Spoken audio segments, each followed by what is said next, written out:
I'm Mike. Hi. This is Glenda. We are Herons on the Fly. We're on one of our last days on the Missouri, and we're hoping to do some dry fly fishing this morning. And what do you think, Glenda? It's cold this morning. It's chilly. We woke up to 50-degree weather this morning. They're pulling a little bit more water than they have, so the water's come up just a little, but that's okay. So we're looking forward to a great day on the Missouri, and we'll see you down the river.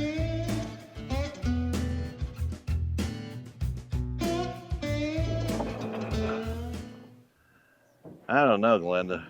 I think it's crazy. There's fish rising this morning, but they're not really doing anything. No. Yeah, we can just drift down through here and see what happens. Get the current a Do you little remember bit. when we first came up here several years ago and we didn't know anything about the river? Yeah, And we had those fishing kayaks then. yeah, we had fishing kayaks. We hired a guide to kind of show us the river. That was a lot of fun because I think the first day, what did we catch, like 28 fish or something? Yeah, I think so. I don't think we were 100 feet off the landing, and we were into fish, you know. That was fun. Yeah, hiring a guide was awesome. I mean, guides aren't cheap. You're going to spend $750 for a guide. At least. You know what? You really learn how to fish the river though. The Missouri is tricky. One day it's going to be doing one thing, and the next day it's going to be doing another. And it really is a difficult river to fish. But when you're on a pattern and you start catching fish on any given day, on any given pattern, it just goes crazy. And it seems like the guides are really tuned into that because that's, how they make their living. Sure. And if you're an experienced fisherman, you can tell them, say, hey, I want to dry fly fish. And they'll tell you if it's even possible to dry fly fish. Is it, is the water right for dry fly fishing? Is it warm enough? But don't overestimate. I think that's one of the big things is don't overestimate what your abilities are, because if you tell them that you're an accomplished dry fly fisherman and you go out and you can't cast a half a spool of line to a pot of fish, you're just not going to catch fish. That's all there is to it. Well, or if it's really windy and you can't double hull, Yeah. if you are going to hire a guide, it's be realistic. You got to be realistic about what your ability is. And if the water is, if it's difficult water to fish because for one reason or another, high winds, or you've had a cold front come through or whatever, you need to adjust your expectations, because just because you hire a guide does not mean that you're going to go out and have a 30 fish day. It just doesn't. One day, you got a big day and you might catch 10, 15 fish, in the front of the boat, in the back of the boat. And the next day, you might catch 2 or 3 apiece. And it's not the guide that the problem is. It's, it's weather changes, river changes, the water comes up, the water goes down. So there's quite a few things that can happen along the way. Hiring a good guide from one of the fly shops like Headhunters or Cross Currents or any of those here in Craig, Montana, is such a good idea, because there's so much you can learn, from the guide. And if you have your own boat and it's the first time you're on the river, well, I think it's really important to get a guide. Well, it is to learn the river. Because... So our advice, if you are new to fly fishing, if you're a beginner fly fisherman, or you haven't hired a guide before, so, when you talk to him and hire a guide, like Mike said, be honest about your ability. You can explain to them what you want them to do. So you can say, look, I want you to tie all my flies on. I want you to, take my fish off the hooks, which almost all guides do. it's easier to use the guide's equipment than to bring your own Oh, stuff absolutely. because they've already got them rigged, and it's just And that's part of the deal. That's part it's of what you're right. paying for. So you don't really have to bring any equipment with you. Now, in fact, And you're probably better off not bringing bring, equipment. just use their stuff. And also, you've got to, if you want to get out of the boat and wade fish, you need to tell them that. Or you need to explain that when you're hiring a guide. This is what you want to do. If you want to just dry fly fish, you got to, tell them that. If you want to get out of the boat and learn how to wade fish and cast. And they'll teach you. They'll teach you Yeah. everything you need to know. So there are some guides that are better with beginners. And you need to tell them Than that, where you're going to yeah. hire the guide from. You need to tell them at the desk, say, hey, I really am just learning how to do this. I need it like a really good teaching guide. Right. And, and that really can It can make a difference. make a huge difference. So, Because you get somebody that's patient with you, that, that really knows how to work with a beginner. and also, be prepared for the weather.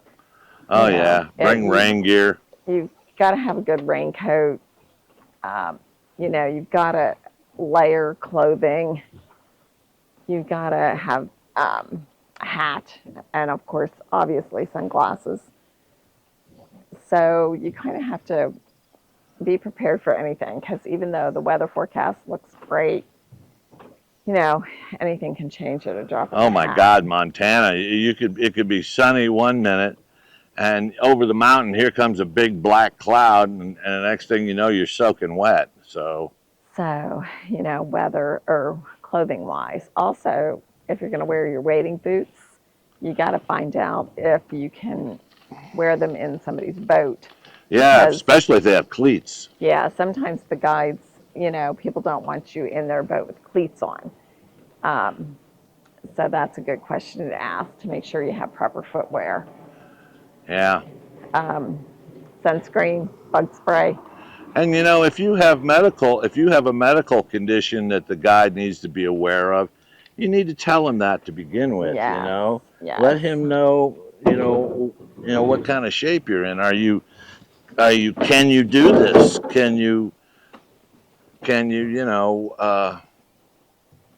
go out and fish for 8 hours or whatever. You just have to, let them be aware of what's going on. Absolutely. If you have medicine with you or something. And do you need to eat? Fairly soon. I mean, can you go 5-6 hours without having something to eat because you have to take medication or. So, and they do provide lunches, so you don't have to worry about packing food or anything. And they also Big old trout right there. have water, on their. We're in a little tight, Glenda. Yes, I'm pulling you out. So they'll give you choices of meals, and you go through and select what you want to eat, and have beverages and stuff for you, so you don't have to worry about that. Yeah. Well, you want your trip to be fun, because you're going to, and not only that, but, if you have a good day and a guide puts you on fish and, the weather's right and you have a 15 or a 20 fish day, on a $750 trip, anywhere from $150 to $200 is a reasonable tip.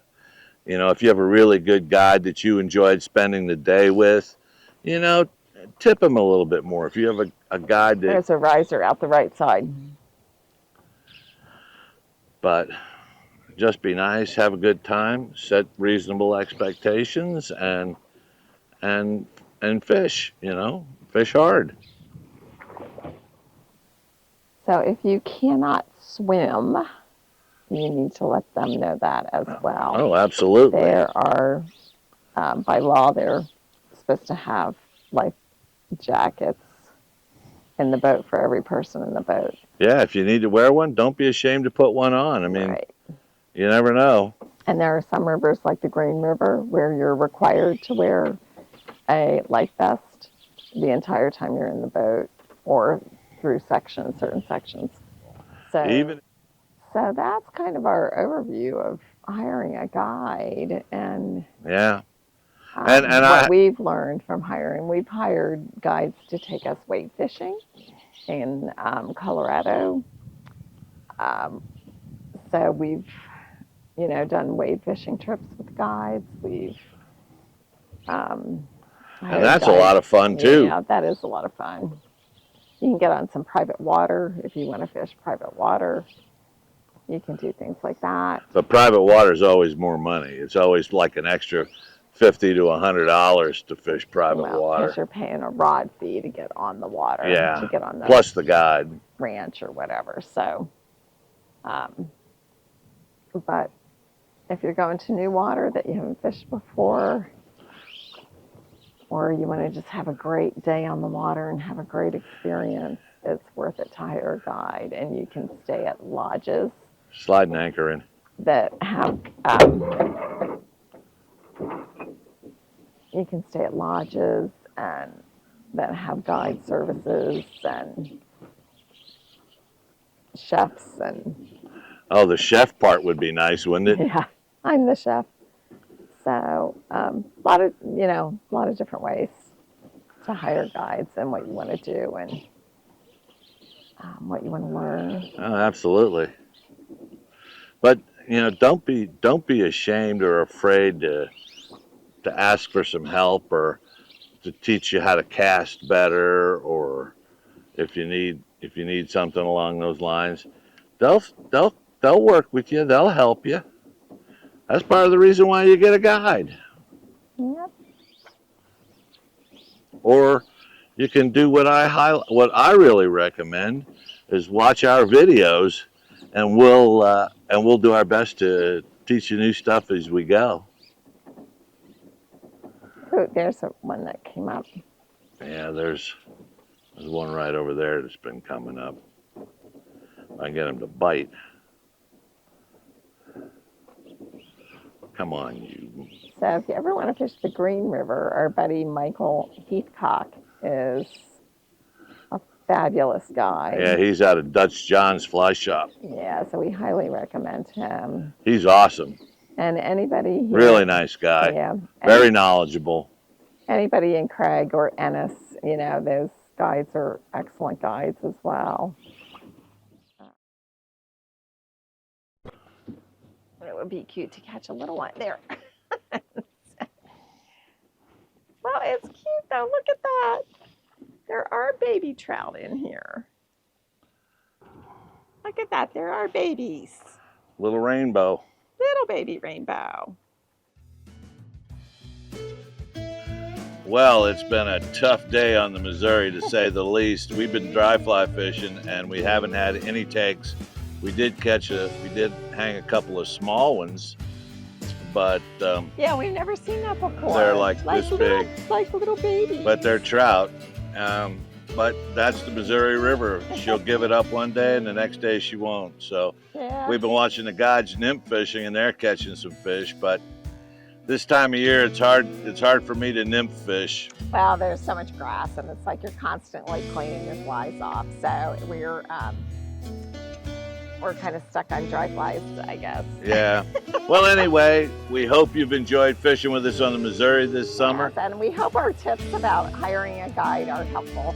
Yeah. If you have any questions, just leave them in the comments below. We'll try and help you with our experience of hiring people or recommending. We do know some guides. So our next stop is going to be the Madison River in Ennis, Montana, and that's an interesting river to row. So we're going to take you down on an adventure down to Madison for sure. Yeah, we'll probably go out to Lake Ennis and fish the lake, which is always fun this time of year.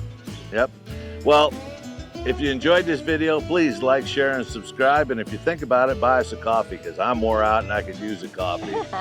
Anyway, I'm Mike. This is Glenda. We are Herons on the Fly, and we'll see you on the Madison River.